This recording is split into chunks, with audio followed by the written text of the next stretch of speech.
আসসালামু আলাইকুম।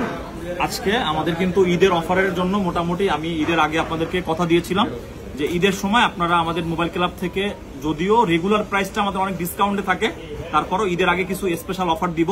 যেমন আজকে সকালে আমরা 15 পিস দিয়েছিলাম আইফোন 13।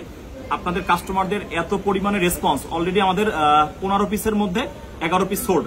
যাই হোক, এরপরে হচ্ছে যারা আইফোন 11 এর জন্য ফাইনালি ওয়েট করতেছিলেন, দেখেন 11 এর কন্ডিশন গুলো একদম 100% হাতের ইউজ করা অথেন্টিক ফোন। ব্যাটারি হেলথ আছে 89%, গ্রিন কালার। তারপরে ব্যাটারি হেলথ এটাও 89% আছে। তারপরে ব্যাটারি হেলথ আছে 91%। তারপরে ব্যাটারি হেলথ আছে 87%। তারপরে ব্যাটারি হেলথ আছে 89%। সো আইফোন 11 আমাদের রেগুলার প্রাইস 37, 38 থাকে, তবে এটা আপনাদের জন্য আরো ডিসকাউন্ট প্রাইস থাকবে। এটা হচ্ছে ঈদ স্পেশাল প্রাইস আমাদের মোবাইল ক্লাবের পক্ষ থেকে 36,000 টাকায়। 36,000 টাকায় 128 জিবি 11 এর এই কয় পিস কোয়ান্টিটি আপনারা আমাদের কাছে পেয়ে যাবেন। অতএব যারা আপনারা চিন্তা ভাবনা করতেছেন যে মোবাইল ক্লাব থেকে ঈদের একটা ফোন নেবেন, অতএব যারা অনলাইনের মাধ্যমে নিতে চান আপনারা অবশ্যই আমাদের সাথে যোগাযোগ করে আপনারা ঈদের আগের দিন পর্যন্ত আমাদের কুরিয়ার অ্যাভেলেবেল আছে। আর যারা ফিজিক্যালি শপে এসে নিতে চান আমাদের হটলাইন নাম্বারে এখনই যোগাযোগ করে আপনার ফোনটি আপনি অ্যাডভান্স করে বুকিং করে রাখুন। ধন্যবাদ।